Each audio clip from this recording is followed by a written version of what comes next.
কল্পনা করুন, গভীর রাত, চারদিকে শুধু বৃষ্টির শব্দ, আর হঠাৎ আপনার গাড়িটা মাঝ রাস্তায় বন্ধ হয়ে গেল। চারদিকে শুধু অন্ধকার আর বৃষ্টির শব্দ। সেদিন ঠিক এমন অবস্থায় পড়েছিল রাহেল।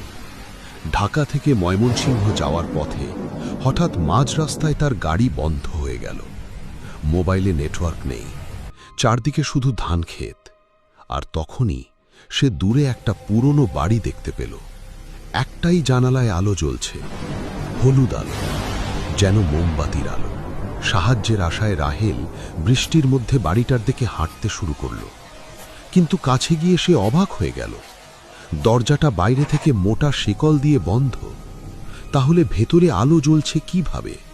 রাহেল জানালার কাছে গিয়ে উঁকি দিল। ভেতরে একটা মোমবাতি জ্বলছে, আর তার সামনে একটা পুরনো কাঠের চেয়ার। চেয়ারটায় কেউ নেই, কিন্তু চেয়ারটা নিজে নিজে দুলছে। হঠাৎ সামনে, পেছনে, সামনে। হঠাৎ সে উপরের দিকে তাকালো। ঘরের সিলিংয়ের কোণে কিছু একটা ছিল। রাহেল আর এক সেকেন্ডও দাঁড়ায়নি, প্রাণপণে দৌড়ে গাড়িতে ফিরে এলো। অদ্ভুতভাবে এবার গাড়ি স্টার্ট নিল। সে দ্রুত সেখান থেকে চলে গেল। 4 দিন পর গভীর রাতে একটা শব্দে তার ঘুম ভাঙল। দোলার শব্দ। চোখ খুলে সে দেখল তার ঘরের কোণে একটা পুরনো কাঠের চেয়ার, আর সেটাও দুলছে।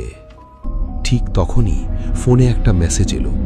অপরিচিত নম্বর, শুধু একটা লাইন লেখা, আলোটা নিভিও না। রাহেল ভয়ে ফোনটা নামিয়ে রাখল, আর তখনই দেখল চেয়ারের পাশে একটা ছায়া, যেন কেউ তার দিকে এগিয়ে আসছে। পরদিন সকালে রাহেলকে আর খুঁজে পাওয়া যায়নি। ঘর ফাঁকা, চেয়ারটাও নেই, আর তার ফোনে শেষ মেসেজটা এখনো দেখা যায়, আলোটা নিভিও না। তুমি যদি কখনো বৃষ্টির রাতে দূরে একটা একলা আলো দেখতে পাও, যেও না।